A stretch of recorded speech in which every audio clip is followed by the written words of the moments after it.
아멘. 먼저 광고 말씀 드리겠습니다. 다음 주 권사의 찬양대 하실 때 한복 착용하신다고 준비해 오시라고 전했습니다. 한복 준비하시기 바랍니다. 한번 옆 사람 보고 인사하겠습니다. 주님 안에서 사랑하고 축복합니다. 감사합니다. 제가 처음에 부임했을 때도 그렇고 우리 대구 농성교회 성도님들 얼마나 인상이 환하고 이렇게 기쁨이 넘치는지 모릅니다. 할렐루야. 네. 오늘 우리 찬양대도 주 안에 기쁨이 있네 했는데 오늘 제목도 그리스도인의 기쁨입니다. 그리스도인의 기쁨입니다. 한 번 더 인사하겠습니다. 항상 기뻐하세요. 네, 감사합니다. 그렇습니다. 고린도전서 15장 57절 58절까지 먼저 말씀 이렇게 말씀하고 있습니다.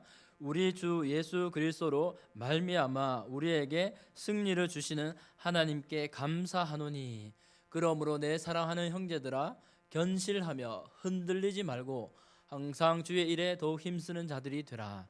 이는 너희 수고가 주 안에서 헛되지 않은 줄 알미라 라고 했습니다. 오늘도 스승의 주일이고 또 이 5월인데 더욱더 주의 일에 힘쓰시기 바랍니다. 네. 또 이 말씀을 좀 더 이렇게 쉬운 성경으로 보니까 이렇게 말씀하고 있습니다. 그러므로 나의 사랑하는 형제 자매 여러분 굳게 서서 흔들리지 말고 주님의 일을 더욱 많이 하십시오. 왜냐하면 여러분이 아는 대로 여러분의 수고가 주님 안에서 헛되지 않을 것이기 때문입니다. 이렇게 말씀하고 있습니다. 이 5월에 우리 주 안에서 힘을 내는 사랑하는 동성교회 되기 바랍니다. 한 번은 대학 시절에 유럽으로 단기 선교 여행을 떠난 적이 있습니다. 그래서 주일이 되어서 우리는 예배를 드리기 위해서 우리와 같은 개혁 교회를 찾았습니다. 우리 교회보다 더 작은 아주 아담한 교회였는데 그곳은 나이가 지긋한 목사님께서 예배를 인도하고 계셨습니다. 많지 않은 분들이, 그것도 거의 백발의 많은 할아버지 할머니와 그리고 많지 않은 아주머니 아저씨 간혹 청년들이 있었습니다. 유럽의 보통 교회처럼 높은 강단으로 계단을 타고 올라가서 목사님께서 말씀을 드리고 예배를 드렸습니다. 인상 깊었던 이 지역 교회는 우리가 하루 이틀 머물면서 우리 팀과 교제를 많이 했는데 제가 느끼기에는 그때까지 복음의 순수성을 간직하고 있는 것을 보았습니다. 저 멀리 비행기를 10시간 이상씩 타고 동양인이 복음을 전하러 왔다는 소식에 그러한 피 끓는 젊은 청년들이 그 열정을 갖고 교회를 찾았다는 그 소식에 많은 성도님들이 감동을 받고 눈물을 흘렸습니다. 그 속에서 우리의 많은 이 작은 액션이, 움직임이 그들에게 힘과 도전이 되었다고 저도 생각하게 되었습니다. 그들과 교제를 해보니 그들은 복음의 뿌리가 깊지만 오랜 역사 속에서 그 복음이, 그 사랑이 식어지고 희미해지고 예수 그리스도의 십자가 복음을 계승하기 위해서 나름 애써왔던 것을 볼 수 있었습니다. 그래서 또 통력을 세워서 우리가 이렇게 여러 가지 간증을 나누고 또 우리도 격려도 하고 함께 기도하고 축복하는 시간을 가졌는데, 또한 이제 통역하는 과정 중에서 이 사도 바울을 얘기하면서 사도 바울의 전했던 그 옛날의 그 복음의 역사를, 그들의 고백을 통해서 오랜 역사를 느낄 수 있었습니다. 그래서 어쩌면 오늘 본문처럼 사도 바울의 복음을 받아서 데살로니가에 이 교회를 세운 이 교회처럼 그 유럽 교회도 여전히 그럼에도 불구하고 복음의 애틋함을 엿볼 수 있었던 것 같습니다. 그들에게 여전히 복음에 대한 감격과 감사와 또 구원의 그 감격이 있었고 깊은 기쁨의 샘솟음이 있었음을 보게 되었습니다. 우리 선교팀은 함께 기도하고 함께 은혜를 나누며 서로 도전받을 수 있었습니다. 오늘 이 데살로니가 전서의 데살로니가 교회도 이처럼 성령의 기쁨을 소유하고 있었다라고 말씀하고 있습니다. 그들은 바울이 2차 전도 여행 때 이 복음을 영접받고 많은 시간이 흐르지 않았지만 하나님의 은혜 가운데 큰 확신 가운데 거하게 되었다고 우리 1장 6절에서 데살로니가 전서에서 이렇게 말씀하고 있습니다. 6장 7절인데요. 6절 7절 우리 한번 같이 읽어볼까요? 시작. 또 너희는 많은 환난 가운데서 성령의 기쁨으로 말씀을 받아 우리와 주를 본받은 자가 되었으니 그러므로 너희가 마게도냐와 아가야에 있는 모든 믿는 자의 본이 되었느니라 라고 말씀했습니다. 사도 바울이 어떻게 했습니까? 마게도냐로 부르는 환상을 보고 넘어갔을 때 빌립보 교회를 세우고 또 데살로니가에 그 교회를 세우게 되었고 그들이 믿음 가운데 세워진 기쁨의 교회로 자리 잡게 된 것을 잘 알 수 있습니다. 성령의 기쁨으로 주를 본받고 그 복음을 받았다라고 하는 겁니다. 사랑하는 성도 여러분, 우리도 처음에 복음을 받았을 때 이 기쁨이 넘쳤을 줄 믿습니다. 오늘 이 기쁨에 대해서 여러분과 함께 나누고 싶습니다. 데살로니가 이 환경, 이 도시, 이 교회의 환경을 한번 같이 얘기해 보고자 합니다. 데살로니가 교회는 로마의 지배하에 있던 이 마게도냐 그리고 그 가운데 있던 한 도시였습니다. 그리고 자부심 높은 어떤 수도였습니다. 인구도 그때 당시만 해도 약 10만 명이나 있었다고 학자들은 추정하고 있습니다. 그 데살로니가는 항구로서 자연적인 항구와 남북 방향 통상로의 입지가 되어 무역과 철학이 번성한 그런 곳이라고 합니다. 그래서 데살로니가는 자유로운 도시였고 사도행전 17장 6절에서 말씀하듯이 읍장들이 관리가 되어서 지역을 다스렸던 곳으로 나오고 있습니다. 종교적으로는 그리스 로마의 신들과 함께 황제 숭배 또 밑에 있던 그 이집트 종교들도 함께 환경을 이루고 있었습니다. 또 그 가운데 유대인들이 이미 그곳에도 많이 상당한 규모의 유대인들이 자리를 잡고 살고 있었다라고 하는 겁니다. 이처럼 사도 바울은 마게도냐로 넘어오면서 이 바울과 디모데 실라와 함께 그곳에 전도 거점을 삼아서 전하기 시작했습니다. 특별히 유대인의 안식일을 통해서 세 차례의 안식일을 가지고 회당에서 복음을 전했다고 사도행전 17장에 나오고 있습니다. 그런데도 놀랍게도 많은 유대인들이 그리고 많은 이방인들이 하나님을 경외하는 이방인들이 믿었다라고 사도행전에서 말씀하고 있습니다. 그들이 우상을 버리고 참되신 하나님께 돌아와서 예수 그리스도 그 복음의 진정한 그 은혜 가운데서 돌아와서 그 믿음과 확신과 소망을 가진 교회로 성장하게 되었다고 말씀하고 있습니다. 데살로니가 전서 1장 9절에서 10절까지 사도 바울이 그들이 어떻게 그 교회로 들어오고 그들이 변화를 받고 구원을 받았는지 말씀하고 있습니다. 제가 읽어드리겠습니다. 그들이 우리에 대하여 스스로 말하기를 우리가 어떻게 너희 가운데에 들어갔는지와 너희가 어떻게 우상을 버리고 하나님께로 돌아와서 살아계시고 참되신 하나님을 섬기는지와 또 죽은 자들 가운데서 다시 살리신 그의 아들이 하늘로부터 강림하실 것을 너희가 어떻게 기다리는지를 말하니 이는 장래에 노하심에서 우리를 건지시는 예수시니라 라고 말씀하고 있습니다. 모든 것을 다 말할 수 없지만 사도 바울이 그 우상을 버리고 하나님께로 돌아온 데살로니가 그 교회, 그 사람들을 그들의 과거가 어떠했음을 그리고 현재는 어떻게 복음을 받아서 그 가운데 기쁨으로 거하고 있는지를 말씀하고 있습니다. 특별히 위 기록된 말씀을 통해 보면 바울이 그 이후 몇 주 동안도 전도 사역에서 풍성한 그 열매와 사역을 했음을 미루어 짐작할 수 있습니다.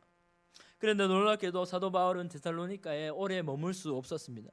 왜냐하면 곧 대적하는 유대인들 때문에 폭도들 때문에 그리고 거기에 나오는 야손과 그리스도인이 소요에 말려서 혐의를 받게 되었습니다. 이러므로 함께하던 사도 바울과 실라 디모데가 데살로니가를 떠나게 되었고 몇 달 뒤 이 서신서를 디모데의 손에 들려서 보낸 것이 데살로니가 전서 오늘의 본문 말씀입니다. 이처럼 사도 바울은 데살로니가 이 편지를 그들에게 보내면서 현재의 고난에 실망하지 말 것을 그리고 미래에 그리스도의 소망이 있고 그것을 갖고 있을 것을 사혼자와 죽은 자를 구원하시고 구주의 재림 때 구원받을 것이라는 그 말씀을 확신시켜 주므로 데살로니가 교회의 굳건한 믿음의 반석에 서게 확신시켜주고 있습니다. 그들이 받은 복음으로 인해서 그 박해가 지극히 정상적이며 데살로니가 교인들을 그것을 통해 다시 격려해주고 믿음으로 서게 독립할 것을 격려하고 있습니다.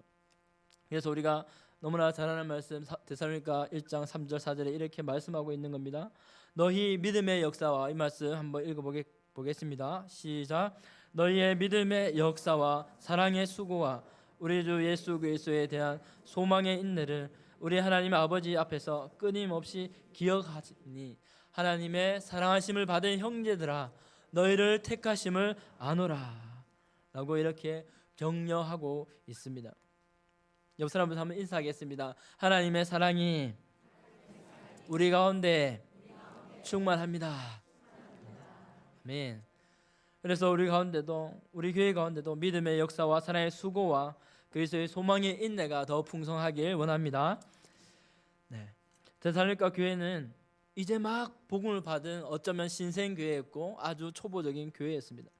어쩌면 연약하고 어쩌면 의존적이고 어쩌면 참 또 반대로 보면 참 복되고 신실한 교회였음을 잘 알 수 있습니다. 그도 그렇듯이 계속해서 데살로니가 2장 13절에서 사도 바울은 이 성도들을 향해서 칭찬합니다.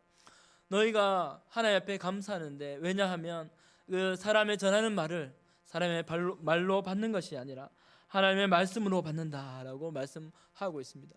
그 가운데서 하나님께서 역사함을 사도 바울이 보고 하나님께 영광 돌리고 있는 것을 보게 됩니다.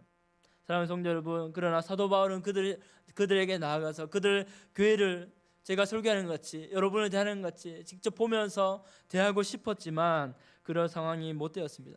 그들에게 위로해주고 격려해주고 싶었지만, 믿음에 굳게 서라고 다시 한번 당부해주고 싶었지만 그렇게 하지 못하고 디모데를 보내어 주었습니다. 그리고 서로 위로를 받고 서로 그 안에서 안심하는 것을 보게 됩니다. 그리고 데살로니가전서에서 계속해서 말씀하듯이 너희가 그 기쁨 안에 거하고 기뻐하라라고 말씀하고 있습니다. 이방인과 주 예수 그리스도를 모르는 자들로 살다가 이제 하나님께로 돌아온 그들에게 하나님 안에서 어떻게 기쁨을 살아야 하는지를 계속해서 도전하고 있는 것입니다. 바로 바울이 가르친 몇 가지를 보면 거룩함으로 살 것과 음란을 버리는 것과 형제 사랑과 단정히 주 안에서 행하는 것, 주 안에서 깨어 정신을 차리고 구원받기에 넉넉함, 부족함이 없는 자들로 사랑으로 서라고 말씀하고 권면하고 있는 내용이 데살로니가 전서의 내용입니다.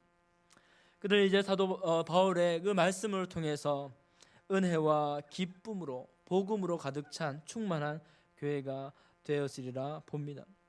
데살로니가 전서를 가만히 보니까 이 기쁨, 여러 가지 기쁨이라 표현된 단어가 약 10번 이상 나온 것을 보게 됩니다.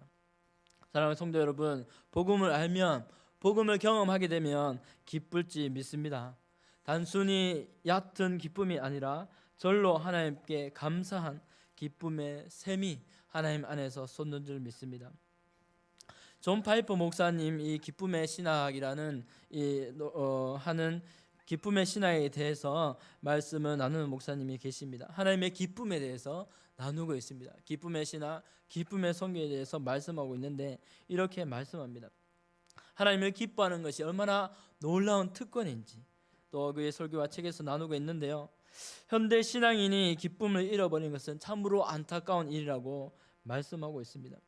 그래서 존 파이퍼 목사님은 인간이 하나님을 바라보고 예배하고 기뻐하는 것, 즉 하나님을 기쁘게 해드리시는 것에 대해서 묵상하고 깨달았음을 고백하고 있습니다.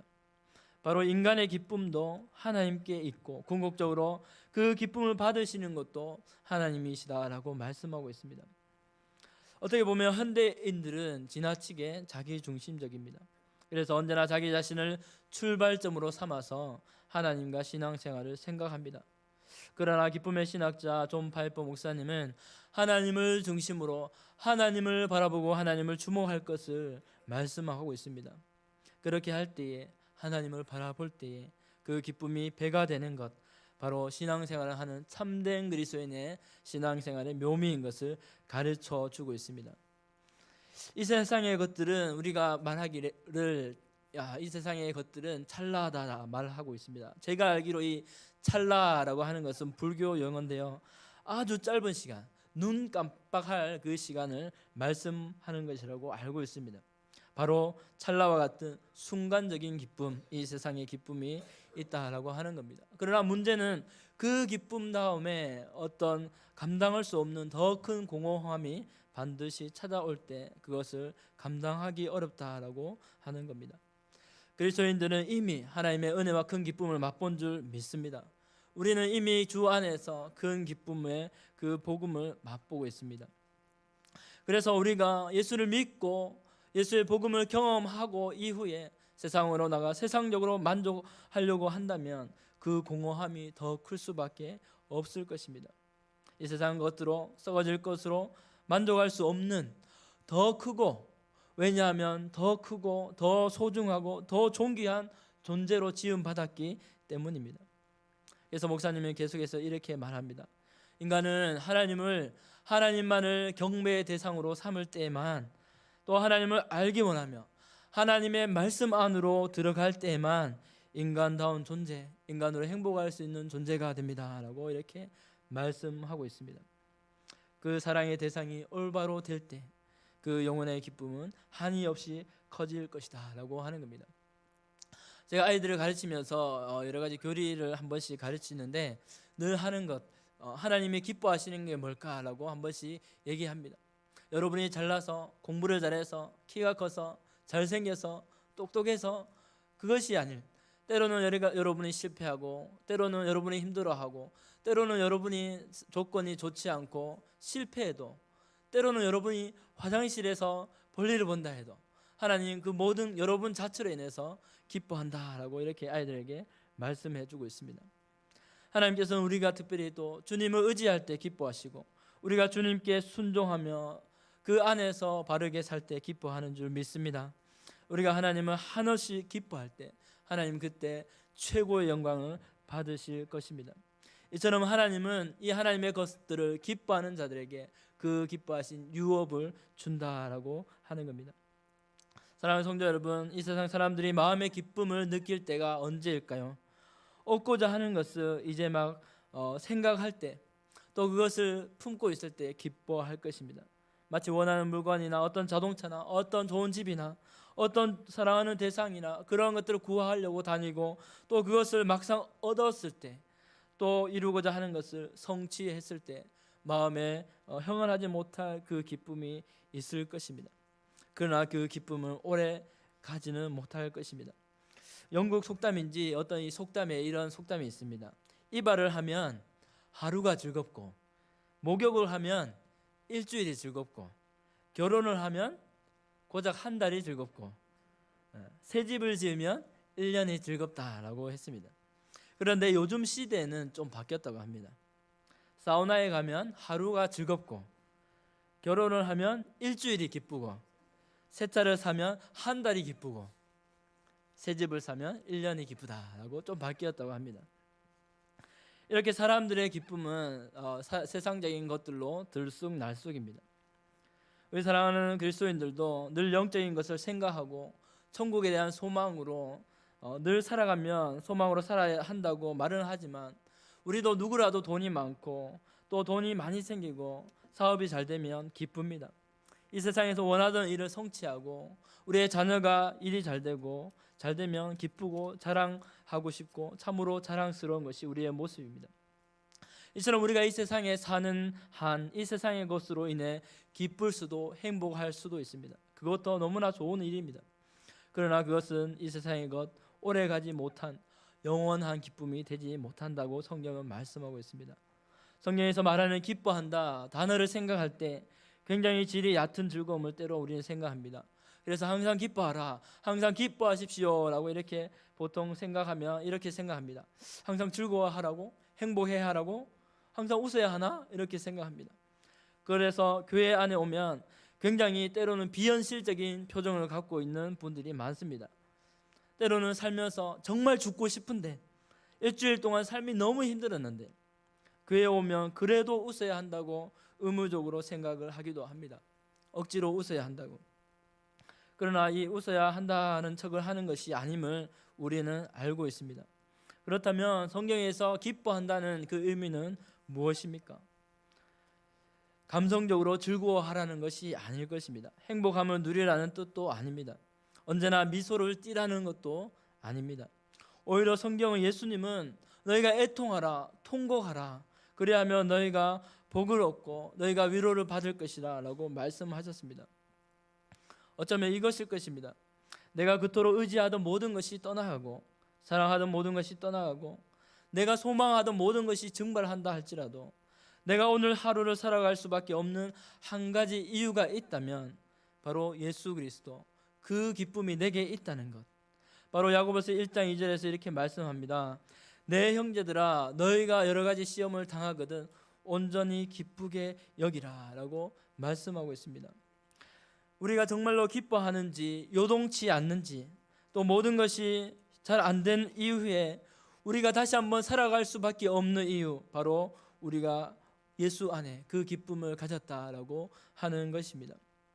또 바꾸어 말하면 우리의 믿음이 이 기쁨 안에 거하고 있는가, 우리의 신앙이 이 기쁨 안에 생동하고 있는가라고 본다면 야고보서 1장 2절 말씀처럼 우리가 시험을 당했을 때 기쁘게 하고 있는가, 주님을 기뻐하고 어려움 가운데도 기뻐하고 있고 그것을 기쁘게 받아들일 수 있는가 하는 것이 그 기쁨의 척도, 믿음의 척도가 된다고 말씀드릴 수 있는 것입니다.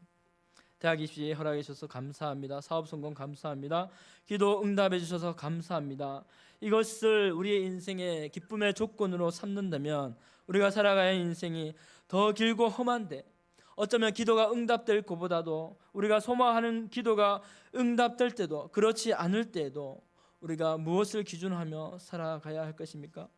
바로 예수님은 하늘나라의 생명책에 우리의 생명이 기록된 것으로 즐거워하라라고 제자들에게 말씀하신 것처럼 우리가 그렇게 기뻐해야 될 줄 믿습니다. 예수의 생명을 소유한 것으로 인해서 우리가 기뻐해야 하는 것입니다.